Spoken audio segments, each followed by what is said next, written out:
Let's see here. Just kidding. Get us. Oh, maybe not. Is that There we fine? go. And Yeah. we just want to have some fun today. So if you're joining on YouTube, watching later, Morgan, welcome them to the podcast. Oh, no, I don't have it memorized, you guys. You got it? You're amazing. You know what you're doing. I think I say kick it over to you. What do I say? Kick it over to the host. Yeah. You want to kick it over to us? Yeah, I'm kicking it over. Well, from Morgan to Micah, we are so glad you guys are tuning in. Once again, this is Micah Keneally. We are at the Young Adults Today podcast, where we just want to talk about young adults in our world today, whether it be resourcing you, making connections, just connecting you ultimately to the heart of Christ and to one another. So we are here in the studio today, kind of going live.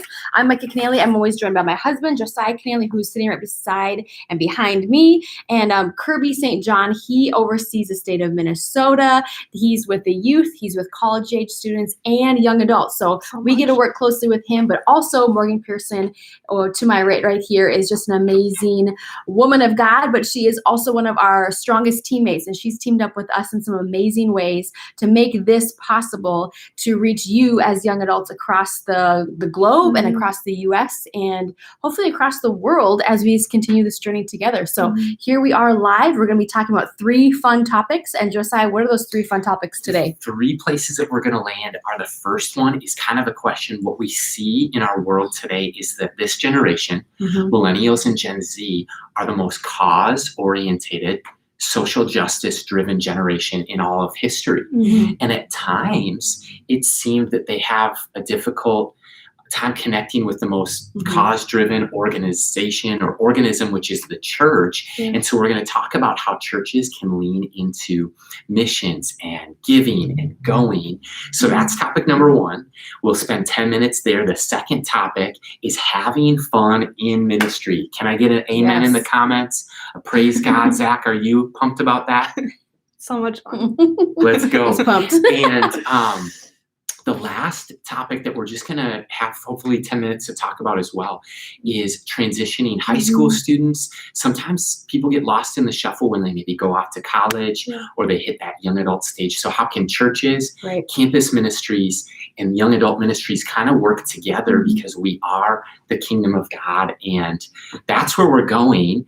And let's just land first and talk 10 seconds about young adults today. We want to provide relationships like this, networking opportunities that can last a lifetime, resources like reaching the next book you can get for free at youngadults.today/book, 13 ways that churches can engage young adults. So helpful resources, relationships that can last a lifetime, and rallying points like the conference and like the weekend, right, Morgan? Yes, I'm so excited. Tell us about the weekend.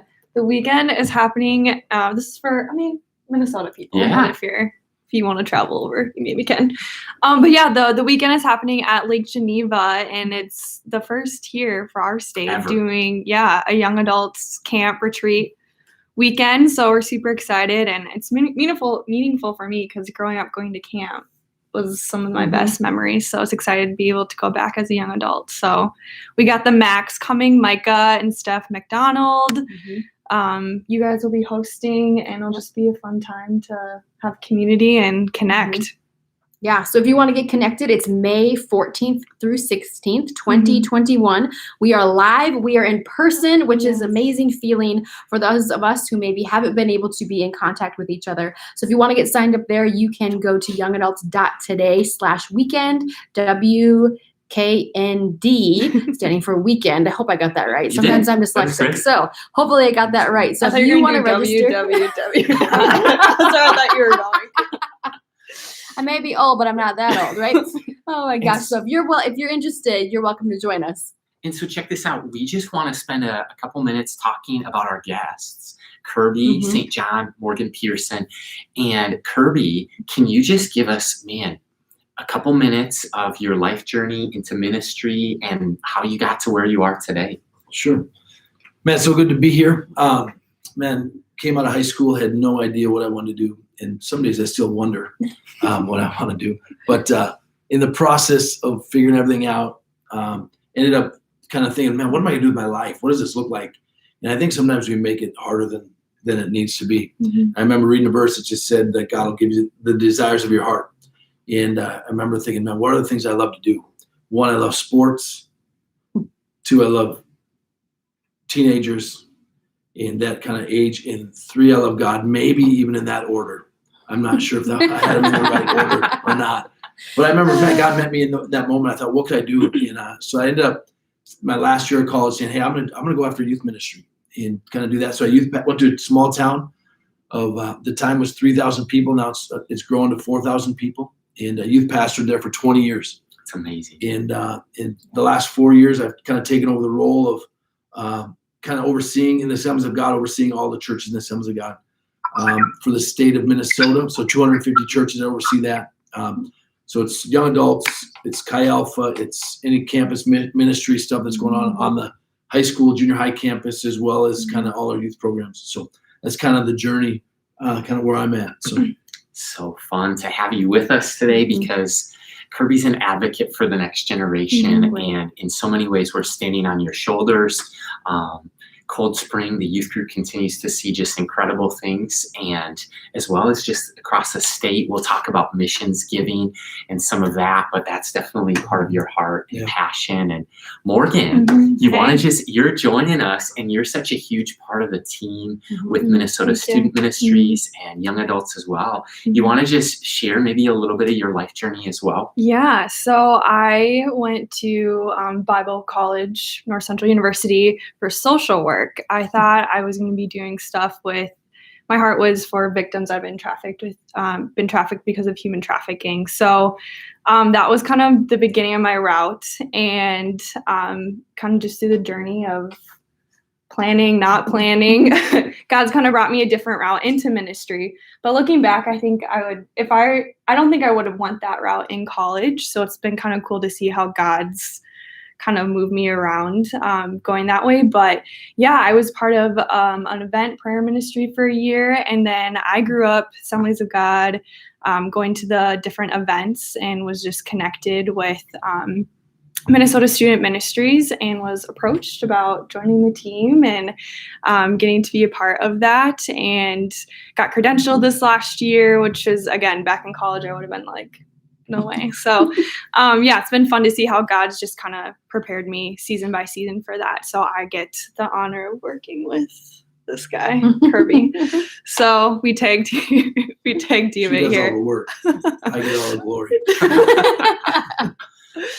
So yeah, and then getting to help you guys and all that. I'm on the lead team for where I go to church, my local church, for the young adults there. So that's kind of, and I am a young adult, so I think that's maybe why I'm invited to this conversation. Can speak from personal experience too. So yeah, it's a little bit about me.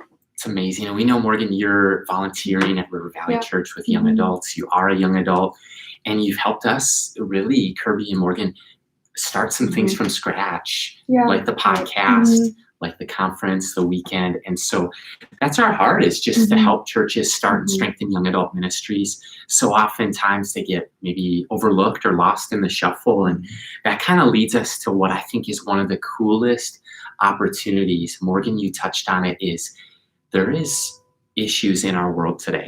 There's some problems. One of them is human trafficking, but there's people without clean water.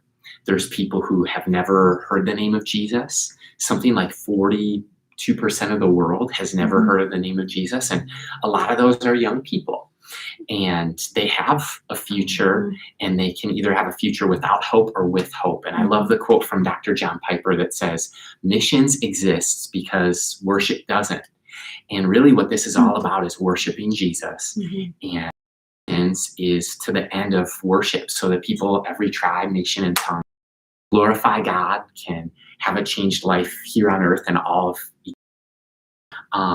Minnesota students, high school students mainly, maybe some college students as well. Some middle schoolers, some college students, have been a part of giving a world record, a national record, and a state record, over $1 million to missions each of the past number of years. And even this year have an audacious goal of 2 million. Right. And Kirby, can you just talk about the opportunity to go in missions, to bring young adults with us, and to present opportunities to give, whether it's give our finances, our time, our life? Go there for a minute. But yeah, I've had the privilege of just watching just the heart of missions kind of grow in students, whether that's high school, middle school, young adults, even. And yeah, like over the last 8 years, our students kind of in that area have given over $10 million. Are you kidding me? And so it's crazy. Like last year was 1.7 million, 1.695 million. The year before that, 1.8 million. During a pandemic. Yeah. So I think as we look at this cause driven, I mean, if we can get young adults to get behind the cause, I mean, we've seen without some of the racial stuff we had, the things that were going on and all this stuff that, man, young adults love to get behind a cause. Yep. And I think our greatest cause that we have is Jesus. Mm-hmm. Man, there's nothing better than the cause of Christ. And I think if we just somehow figure out how do we trigger that in some of our young adults, some of our high school students, anybody we can, to just go, man, this is probably the most important cause we can have, because with Christ, all of the other kind of fall by the wayside. Man, if we can figure out our people's relationship with Christ, it helps the racial issues that we've got going. It helps the human trafficking issues. It helps all of these things because it begins to. So if we can figure that piece out, and so. That's kind of been something we've kind of put focus on, is trying to figure out how do we get people involved in missions. One is through giving, and so we do a huge thing of just challenging our students, whatever capacity it is, to get behind the cause. So we do a lot of things with like water wells. They say this, that 10 million people were going to die in the month of November because of starvation. I mean, man, who doesn't, when they hear that, who doesn't, like, some of these villages in Africa, they say 50% of the kids or 60% of the kids are going to die before the age of 5 because of unclean water. Mm-hmm. I mean, some of those things. Right. And so some of those places that we're able to go and drill a water well and plant it next to a church, and the whole community changes, is amazing. Some of the places we can go, human trafficking, man, it's a bigger industry than Starbucks and Nike combined. Oh my gosh. I mean, you start thinking about that is man, that's a problem in our world. But if we get some of our young adults to get on board with the cause, and our high school kids to get on board with the cause, man, we can make an impact. We're putting these wells in villages, and it's getting clean water to 10,000 people. I mean, you do that village by village, man. I tell you what, the impact that makes, and some of the stories we have of people. We drilled a well in Mafia Island in Tanzania, and the guy said he's been ministering there as a pastor for 20 or 25 years, and he said he saw more people come to Christ within the last, at the time, it was 6 months. That's been longer than that now, but 6 months, because of a clean water well in this village was meeting a need. Now more people come to Christ than the previous 25 years. Mm-hmm. And you look at some of those things, and so, man, the cause that we can get behind, the opportunities to go. Mm-hmm. I mean, we have opportunities. Man, our Chi Alpha kids that age and young adult age are some of our strongest groups that are going across the world when it comes to missions. Why? Because they realize I can make a difference. Even if I just give a year or 2 years of my life, I can make a difference. And so we're seeing that. And our goal in Minnesota is that every kid before they graduate high school, if not high school, college, would get to go on one mission trip. Mm-hmm. And just see that, because I think once it gets inside you, it stays there, and it makes a lifelong impact. So we hear that number, $1.7 million, which is amazing. We're talking about mainly high school and middle school students. A lot of them don't have jobs, and there's sacrifice involved, and they're a part of a cause that's so much bigger than themselves. There's stories that represents thousands of stories of individuals across the state that have sacrificed and gone and given. But I know this is off script, but any stories that pop to mind of young people who maybe didn't have jobs but participated in some pretty crazy ways? Yeah, I mean, Matt, we had a girl, man, when she was in 6th grade, felt like God told her to give $15,000 to missions before she graduated middle school. So over the next 2-3 years, she had, in last December, she hit 15,000. And what she did is she talked to her parents who lived on a farm, and she said, "Can I raise cattle, like cows, in calves, and sell them?" And so her dad said, "Only if you do all the work." And so she would get up every morning, feed, do all the stuff she needed to do. It would take hours of work, a week, that she's done for the last 3 years, and hit $15,000 when it comes to. I mean, that's just one story. There's so many stories of what kids are doing, but that one just sticks out. Yeah. Of just sacrifice daily. It was a daily thing. It wasn't just a one-time event. It was like for 3 years, every day she did this. Like, she couldn't go to sleepovers she wasn't hanging with her things, friends. She was getting up at like 5:30 or 6 in the morning every day for 3 years to see this thing become a reality. And it's pretty cool to see the sacrifice. I think, that just translates over. Man, people will get behind something if they believe in it. And so. Morgan, any stories pop into your mind that you've heard or seen? Or I was just gonna say, I think I've heard it said before too, that when you were talking about it before, but the greatest injustice in our world is probably not knowing Jesus. And just want to echo, if you can just get people to hone in or filter in on there's so many different bandwagons I feel like you can jump on with different causes, and not that they're all wrong or bad, or I mean they can be, but so just I think when you're young adult age, you just really they need help with knowing what should I jump on and do and be a part of. But I don't know if I have any stories off the top. I was going to say that one is the one that has stuck out to me the most. Just how kids are selling banana bread or like cinnamon rolls, just all these different things. They're getting creative and doing. Know some girls that have made jean jackets from going to thrift and make Instagram accounts to sell it, and just the different creative ways, selling different things and mowing lawns or shoveling. They're just the sacrifice of doing those different things is really awesome to see so young. Yeah. I think this generation is an entrepreneur. They love to start things. So we see kids starting businesses left and right. Yeah. My son started a poop pickup business for dogs. And he's making like $45 if they had one dog every time. And he cleans up after the winter. That's and so awesome. He's made hundreds of dollars. My daughter made her own website and set up money. She designed her own website, something, and it was Sweets by Keeks. And she would make sweets and sell. She made thousands of dollars for missions just by developing her own website, setting up her own thing, and all of the proceeds went to missions. There's kids across the state and across the country just making businesses. And I think that's the next thing to see is there's a young adult generation that maybe not called to do ministry full time, but is a set of businesses that are going to help fund mission stuff. And so if we can get in their heart now, it's going to, long term, the effect for our missions movement, across our denominations and whatever it is going to be strong if we can just get it in their heart now. Two of the young adults that we know, in fact, one was in our wedding. He has a full-blown business, a number of employees. He's in real estate. And another one has another business that's in a similar space. And they each give, I don't know if it's 10 or 20% of their income. And we're talking last year, this is a young adult, gave $100,000 that he could have bought half a house with, could have bought Bitcoin, a number of Bitcoins. And here he's given it to missions and to causes. And so I think I never want to underestimate the power of the Holy Spirit and the moments where we can just provide on-ramps. And as leaders, Ephesians 4, sometimes our role is to equip the saints to do the work of the ministry. And you might feel, I don't have a ton of money myself.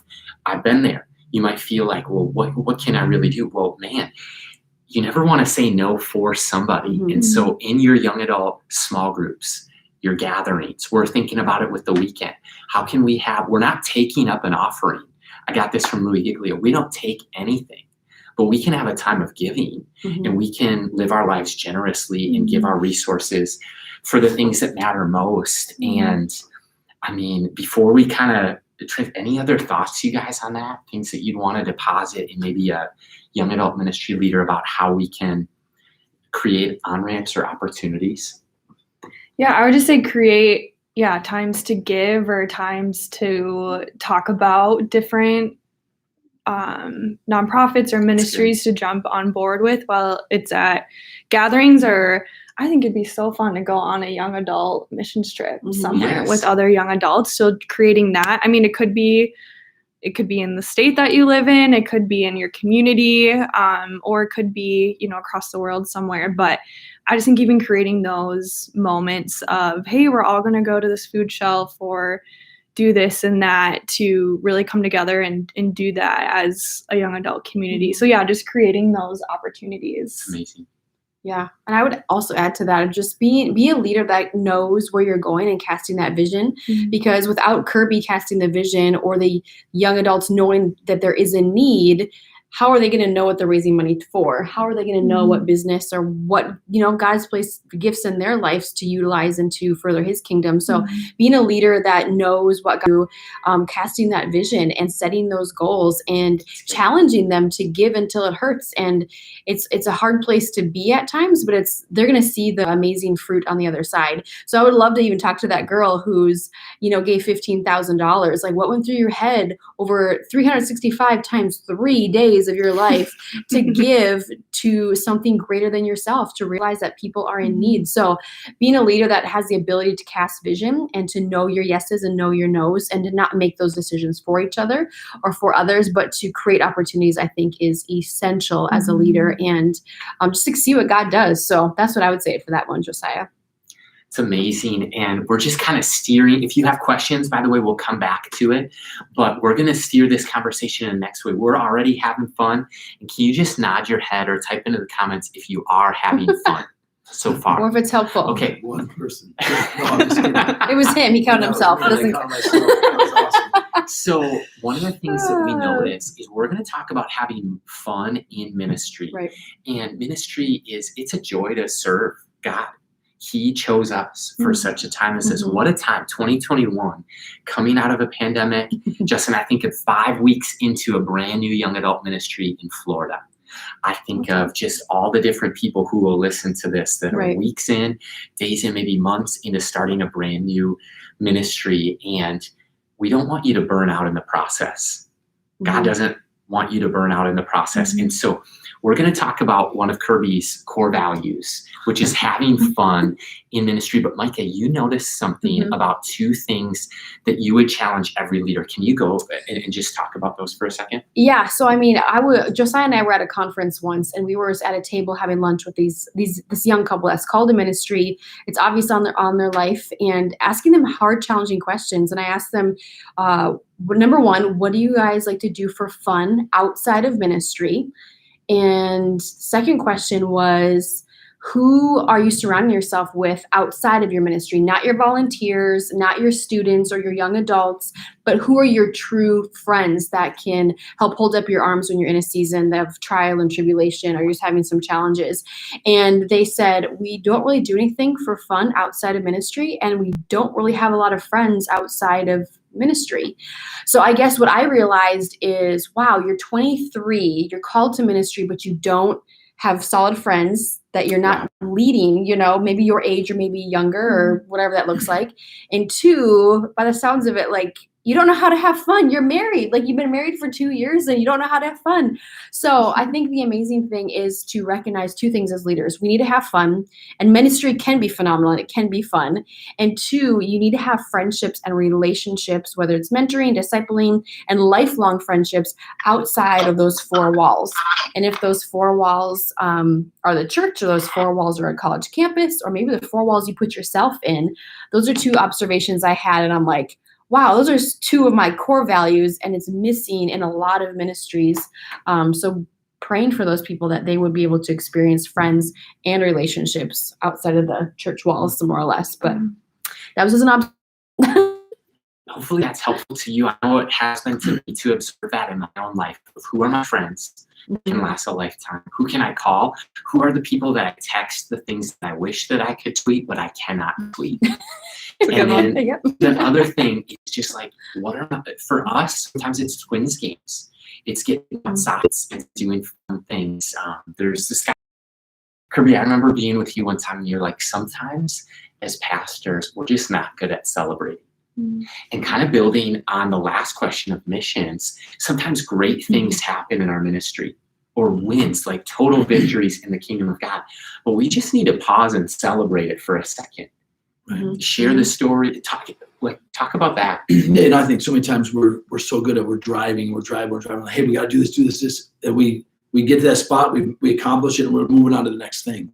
Well, okay, we got this, or and whether that's a big event or whether that's a missions thing or whatever it is. And I think so many times we miss out on all of the work and all of the effort and all the stuff that everybody put into to make this happen, and we just kind of, all right, what do we got next? We miss that part of. I remember when I was youth pastor, and we would do big missions give night, and we no matter what offering number came in, we would go crazy with our celebration. we probably did things we weren't supposed to, like. Can you say some of them? I cannot confirm or deny that we would light fireworks off in our building. Oh gosh. Like they'd be hitting the ceiling. Like we were just. Didn't you do a rodeo? Or we did. Yeah, we did a rodeo one time. We did live. Oh. I mean, and this is having fun because we put up a boxing ring and had live fights. And that was 20 years ago, though, right? I'd preach in between rounds. Yeah, this is a few years ago. But I mean, just trying to create when people come to church, they go, "That's fun. I want to be a part of it. I want to, like." Church should be, I think, the most fun place or the funnest place or whatever the proper English is to be and to go. And so you should look forward to going, I can't wait to get there. Right. I can't wait to be a part of that. And so many times we miss out on that. It's all so serious and so like, man, oh man, but we can have fun and be serious at the same time. But then, so celebrate the moments where you do something or your team does something, and then just don't take yourself so seriously. Right. Man, oh man, so many times we take the fun out of ministry. Man, if ministry can't be fun, we should change jobs. Wow. Because this is the greatest thing ever. We're leading people to Christ. We're with people that we should enjoy being around. We're around hopefully unsaved people that are coming into our rooms and coming to Christ. And man, we should be able to have, that should be the most exciting, joyful experience we have, whether it's in our house or wherever it is. And so my favorite thing, I think, though, is just having fun, especially having unsaved people in that world. Mm-hmm. And that's so fun. And I remember, and just even this week, we've had 5 or 6 just teenagers in the house hanging out, playing games. We had my son took a kid hunting and he shot his first turkey with his bow. And they were so pumped. They were so excited. They came to our house and he stayed. This was Monday night. He stayed at my house till like 12:30, just playing games and hanging out because he was just so pumped. Like we're like, yes, let's do this. So I just think life can be fun. And Morgan can attest, there's many days we are in the office and we're crying, laughing over the stupidest thing that has nothing to do with anything. And we don't get any work done, but we're just having fun doing, doing ministry and doing life. And so I just encourage you to figure out a way to figure out how can you make this, what you're doing, fun for the people. Because when you're having fun, the people that come into your circle will have a lot of fun with what you're doing too. So that's good. The pastor I grew up, he was my pastor, prayed for me when I had headaches, had some health challenges, and he retired from ministry and he was 70 and he got a group of us young guys together and he said, my one regret, he said, I wished I would have just had more fun and taken myself a little less seriously. And that stuck with me. Even we were prayer walking on Monday, Normandale Community College, where we do some campus ministry. And I realized, man, there's been a lot of days where I've walked on the campus and been like, are we going to get kicked off and let out of fear? Or is anyone going to come?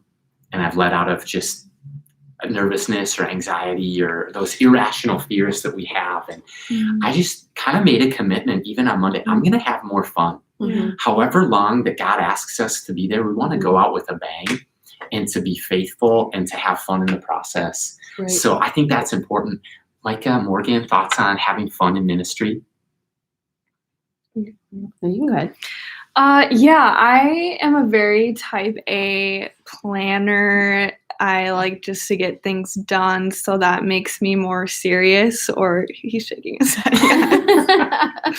We're all needed, but I think working with Kirby has really helped me too, just to have fun. Because why would you want to do something or be a part of something that it's not fun? And kind of mentioned too, I think that's why people burn out so fast and in any job too, but especially in ministry, if you're not having fun and enjoying it. And people can feel that, especially young adults and young people, when they walk into a place or a room where they meet you, can really feel are they authentic? Are they real? Are they having fun? Do they enjoy this? Or are they just doing this to do it?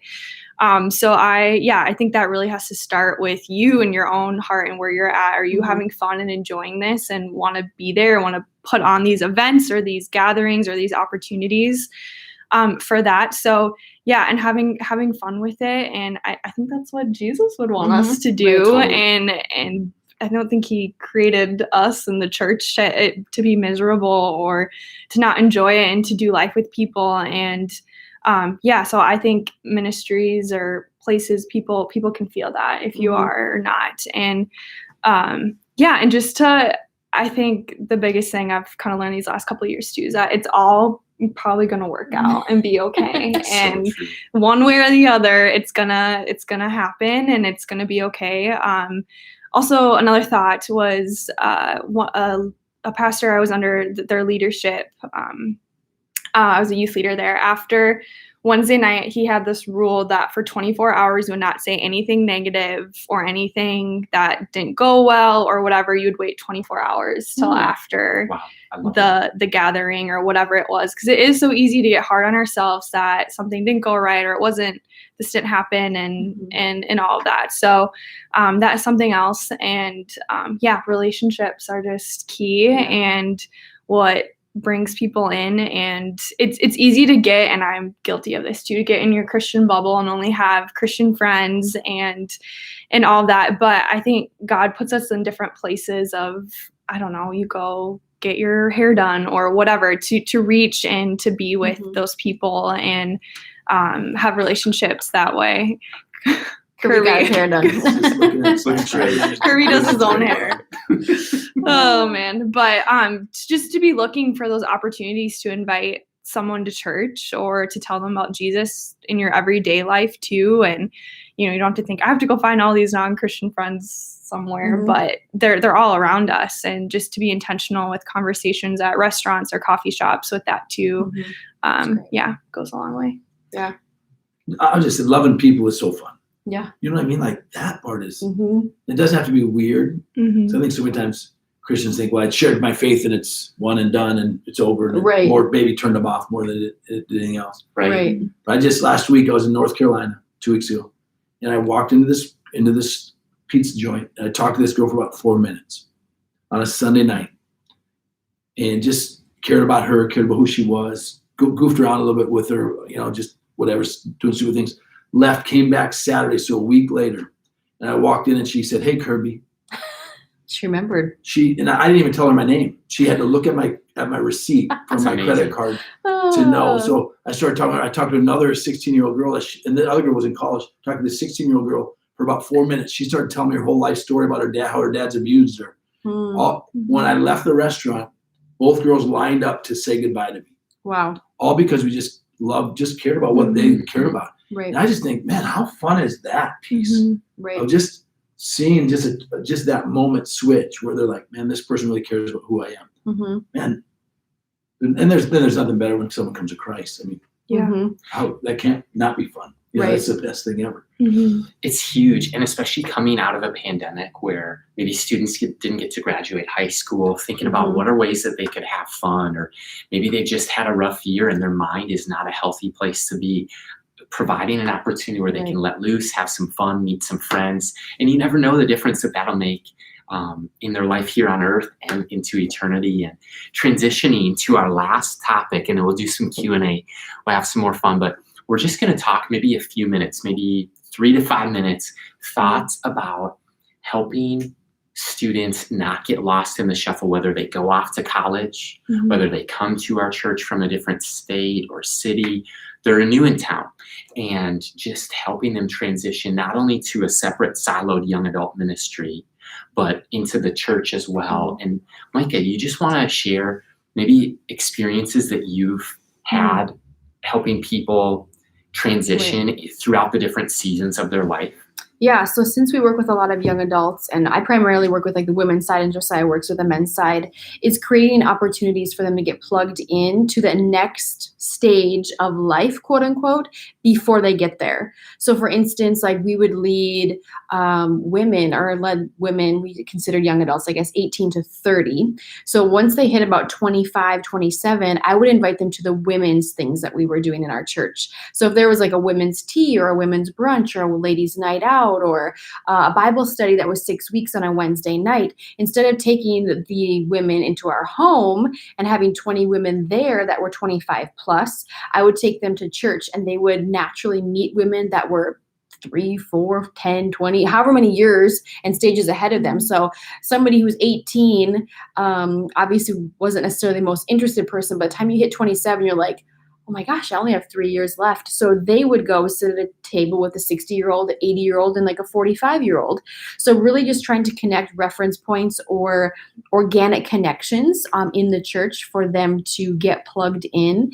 And whether that's, through the Bible study, but then also encouraging women, and our Bible study would get plugged into the church every week. So we would attend a service and then serve a service together. So fun. And you get to meet, there's so much traffic. If you're at a big church or a small church, you get to know names and faces. And if you're at the same station, whether it's greeting or the parking lot or coffee, people love to see consistency. So that's how we got connected. A lot of the women, so like when they did hit 28, 29, 30, maybe they're married, they're like, I don't think young adults is my thing anymore. Like, how do I get out of this? They already had those relationships somewhat built, or at least a name and a face that they could go to. And I would say the same thing Josiah has done with the men, teamed up with the guys groups, would team up with the men's groups of the church and help them transition off onto the next. So that's from the college to career and maybe later stage of life of what we personally have done and kind of implemented in the ministries that we've led in the past. So yeah, I love that because I think intergenerational is so key, and mentorship is so neat, especially I think our young adults today. I crave that, and that I want to talk to someone who is a couple steps ahead of me or even more. So creating that, I love that is huge, and it makes a easy transition into other young adults and all that. So well, there's so many young adults that don't come from a broken home. They don't have a mom, they don't have a dad, they've never had grandparents. To have somebody 30, 40 years older than you who is in tune with the Lord, can speak wisdom into your life, knowledge,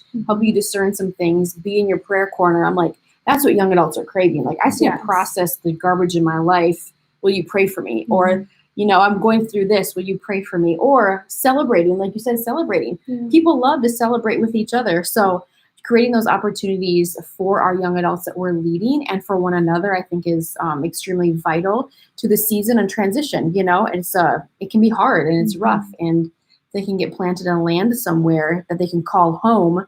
Well, you might be the first person or the first apartment that they call home, where they have a safe environment that they can process the transitions of those different life stages. So so good. And one of the most packed nights that we had, and one of the most powerful nights we had with young adults, I remember this, is we did an intergenerational mixer. And we had young adults sit there was 8 spots at a table and 4 young adults with 4 55 plus adults. And they were all excited to be there. And then at the end, our pastor got up and just shared about how if you've never had somebody, maybe a parent or grandparent, pray a blessing over you. And this was the part that was powerful, is seeing young people say that I've never been prayed for, never had Christian parents or never had a pastor pray over me, and to see the tears on both sides. And that's a picture, I think, of the kingdom of God is the younger, we might have the energy, but the older generation has the endurance. We might have the willpower or work at it. They have the wisdom that we can draw, and a wealth of wisdom. And so I think that not only does the older generation or the church need the younger generation, but the younger generation actually needs the older generation. We need each other. And with that, one of the things that we just really want to say not on our watch is students who grow up in our youth groups walking away from their faith. Kirby, how can we just, as the young adult side of that, team up with maybe the youth ministry? How can we just stand in the gap for people? Well, one, if you're doing youth ministry, because some of you do both and it transitions both. Now I'll just say, if we had them for 6 years, these students, or 4 years, or however long you've had them, if we just let them walk out the door and don't do anything with that, shame on us. Now, we've cared about these students, we've invested in our students. So if we know, and if I know students going to Duluth, well, I better figure out a church in Duluth or a Chi Alpha or some young adult program in Duluth that they can get plugged into. And so that's my responsibility as a youth pastor to go, how can I figure out how my kids can all transition? I've got 20 kids graduating. How can I get all 20 of them, if they're staying in the area? Okay, how can I move them into the college ministry in our church? How can I transition them to a college group on a campus somewhere? What are some of those pieces? So I think those are some huge pieces. So if you're doing just straight college ministry or church, then figure out a way with your youth pastor to figure out, okay, how can we transition? You may have to start the conversation because they may not be thinking about it at all. Just go, hey, what does this look like? Can we do a night where seniors or juniors and seniors come to an event of ours. So they start feeling, you poke your head in the youth program for a few nights and maybe do a couple announcements or just, hey, we're going to do a young adult get together. Like all seniors, you're welcome to do just some things where they start feeling like, hey, they're a part and they can maybe make that transition easier. But then the second piece is it goes the same thing I just talked about with high school with pastors making the transition to college. If some of your college students have come to college and they've graduated, now they're going to Kentucky for a job. Well, then part of it is your job is to help them find a church in Kentucky. That's good. Because they have no idea what they're going to do. You at least have, so your job is to kind of, okay, we got this guy's going to be leaving. He's graduating from the University of Minnesota. What are we going to do with them to get there? Well, they're graduating from the University of Florida. How am I going to, and they're moving to Missouri.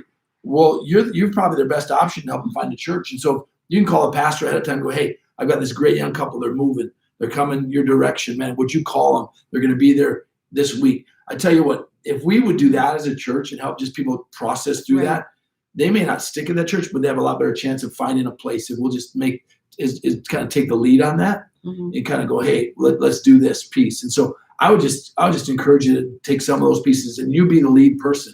And so we've got some things set up here in Minnesota that can help people transition to any college campus ministry or to churches. And so I would just, man, if you want help in that, we would love to help.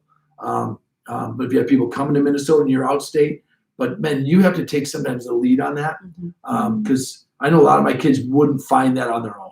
Yeah, they're not in the spot spiritually to find that on their own. They're not willing to take that next step. So for me to help that step happen really helps that their spiritual transition make it, if that makes sense. I'll just say, I think you've talked about this before, Micah. I know that's a horrible thing, but when I was in college, I was a youth leader, and I think it kind of became kind of clear that being a youth leader became the young adult ministry at the church because there wasn't one. And not that that's wrong or bad, but I think just to challenge pastors that if you see that happening, that might be a little cry for a need in the church to have a young adult ministry. Because we kind of get together and we would hang out, and I don't know if that would always take away from really ministering to the youth students. But that was just something that I wanted to challenge some pastors with, that if you see that happening, not that that's bad, but maybe create a different space where they can get poured into and do that. And then from my personal experience, I had an awesome community in college, co-ed, boys and girls, and loved it. Friend group there. I went off to an internship in California, and then I moved back home. And those were probably some of the toughest years for me, trying to figure out what am I going to do as a young professional for jobs. I don't have all these friends anymore, especially guy friends. That was hard for me because I did have this core group, and they were gone doing whatever. So those were some really tough years of coming back after college and trying to figure out, where do I belong? Where am I supposed to work? I'm adulting now. So what do I do with that? So I love ministries, young adult ministries that are up to 30, because those are ages where it is easy to step away from church. And I had these awesome experiences created for me in youth group in college, but they're not here anymore. And so yeah, I just really encourage to create spaces for those young adult professionals where they feel like there's a spot for them, right? Because sometimes you don't feel like, I want to go to the ladies ministry, or you're like, where am I going to meet someone? I'm single. Like, what am I supposed Why would to I do? want to go there? So I think those are crucial years as well that get forgotten, and that's kind of what has made me passionate about young adult ministry as well, creating those spaces for, little bit older in their 20s. So. Yeah, that's good. And I just say, one of my favorite posts that I see from time to time, there's over 1,200 people in the Facebook group over here. And one of the things that I see from time to time, hey, we've got a young adult moving to Kentucky who's there. And if there is anything that we can do, we want to help you, like Kirby was saying, bridge that gap, make the connection. Maybe you don't know someone, but you actually do know someone from the Facebook group. Every state is represented. So even some other countries, and maybe they're not a part of the group, but they know a church where their brother or sister or friend is at. So that would be huge. And we just want to honor your guys' time as well as you, Kirby and Morgan. And we've got time where we talked about having fun in ministry. We talked about making transitions well and helping guide people along their journey of transitioning, and then just missions. You might have a conversation or a question that we brought up or something we didn't, but especially here from Zach, Justin, others, Manny. If you guys want to ask any questions, I mean, we'd love to kind of close our time today with that.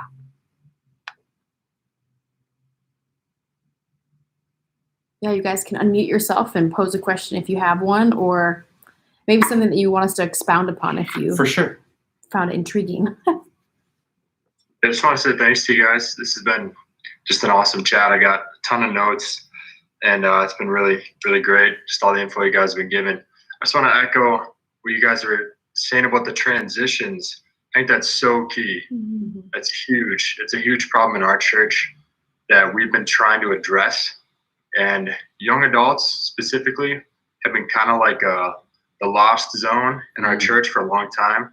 And that's something that we're growing and trying to address. But specifically those transitions, I'm involved with youth and young adults. So I see it on both sides, coming into young adults and leaving. Mm-hmm. And I mean, we've heard lost in translation, lost in transition is like been the biggest issue for us. And so I know, Kirby, you'd said that there's, different things that resources or whatever to kind of help with specifically like what you were saying, the responsibility of youth, young adult pastors, being that resource for people who are moving on or going to school or moving away. And that I loved how you touched on that responsibility that we had to be able to help them get plugged into wherever they're going. And I guess I'd just be interested to hear what more could be involved with helping like someone in our situation. Sure. I think like, I don't know if have you ever met Brent Silkey? I know of him. I don't know if I've ever actually met him. So Brent, he kind of takes on a little bit of a role with like college campus ministry stuff around the state, where he helps kids transition and helps them find a spot. So they're going out like to another city.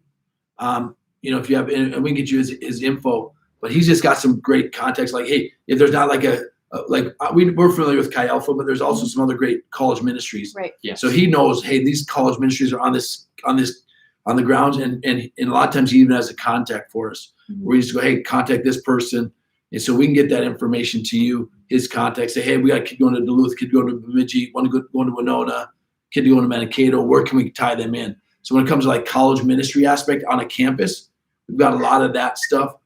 Church-wise, like we know a lot of places, church-wise, where just, hey, here's a couple good churches, just like you probably do.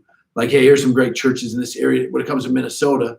But maybe when we get outside those walls, that makes it a little bit harder. Mm-hmm. And so then I'll call there's some people that I know just in my role, someone that has my same role in another state. So there's some places you can go find it. Where you say, hey, so a lot of times I'll just even look up and go, hey, what are some churches in this city? And I'll look it up myself and just go, hey, it looks like these three churches are pretty good. And we just did for a girl. There's a girl that was looking at transition to Virginia from Texas. She called me and said, I'm thinking about going to Virginia. Wow. And I'm like, so I called this guy in Virginia. I'm like, give me 3 churches around this city that are quality. So when she went out to check out her job out there, possibility, she went and visited 2 of the churches while she was out there just to see if there'd be a fit. So there's just things like that we can do that are just like, hey, here's some places that we just put in their hands and go, check this out. But then if we know they're going there, I would call the pastor and go, hey, this girl or this guy's coming, and here's their number. And I would ask the person, hey, can you care about giving me your number? But just to try to help that transition go smoother. So last thought, we did this, I think, 8 years in a row at our home church while we were there, a program called Transitions. Yep.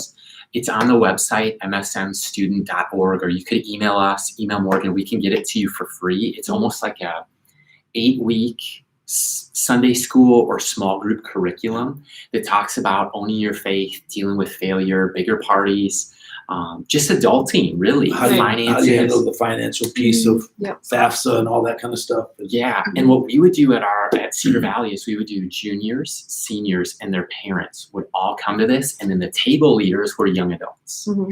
And so we would have teachers come, we'd have different people share from maybe a campus ministry, a military chaplain, and just kind of run it as a program to help people at their junior year start thinking about campus ministry, Right. thinking about a local church while they transition. So Zach, if that's helpful, we can for sure connect you to Brent and get you a couple of those resources too. Yeah, that sounds awesome. Thanks so much. You guys are awesome. You bet. Maybe time for one more.